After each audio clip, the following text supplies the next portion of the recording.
Te presentamos una nueva opción de alimentación de ovinos usando el nabo y la remolacha forrajera, un sistema que se viene aplicando en Nueva Zelanda. El éxito está en la innovación y en la implementación de nuevas técnicas, nuevas formas de hacer ganadería para volverle rentable y sustentable con el medio ambiente. Espero les guste y manos a la obra.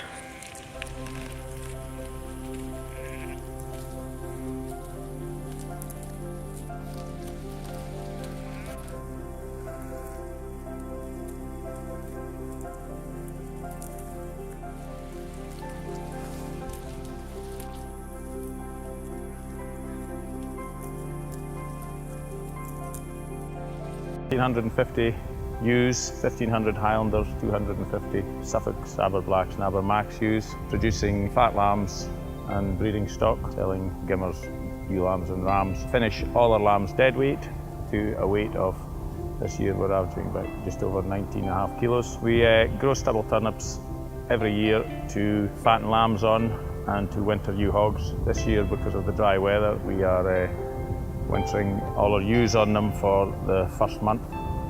We'll then house them and shear them before they're turned out back onto grass in early April for set stock lambing outside. This field of turnips is a mix of varieties, Samson and Delilah. I find that just gives us a better insurance to get a regular crop. The disease resistance keeps mildew at bay and allows us to get a uniform crop. This particular field was sown after winter barley in the last week of July at a seed rate of 3.5 kilos per hectare. It was worked with a carrier prior to being sown with a sumo trio. The reason we used the carrier this year because the ground was so hard, just to give us allow the sumo to get in.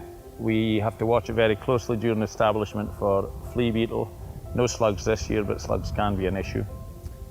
Once it's up and running, I applied 90 kilos of nitrogen per hectare and the field was sprayed to take out barley volunteers. We did a yield sample of the field and we were getting fresh yields of between 65 and 70 tonnes a hectare, which is kind of exceptional.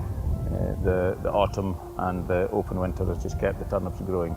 We did our feed budgets and worked out how much we give the ewes to start with, and now we just depending on where we are in the field, if the turnips are smaller or larger, depending on the land, we give them more or less, but it's pretty consistent and there's nothing left behind them. The sheep behind us they have access to a 2-hectare run back initially, on which they've got access to wheat straw and water. They're not on any minerals. The crop needs attention to detail in the early stages. Seed bed is important and moisture is vital.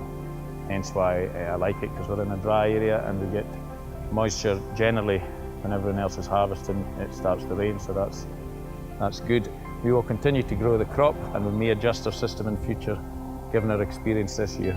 It's important when considering where you're going to grow a forage crop that you give some thought to the environmental considerations. Ideally, you're looking for a free draining field that's quite flat, which helps prevent runoff, but also keeps the ewes clean. I think this crop compares very favourably to a silage-based one over the winter. So Kevin estimates that spending maybe 29 pence per head per week on growing this crop, which compares to maybe 80 pence for silage, so a lot cheaper than doing it that way.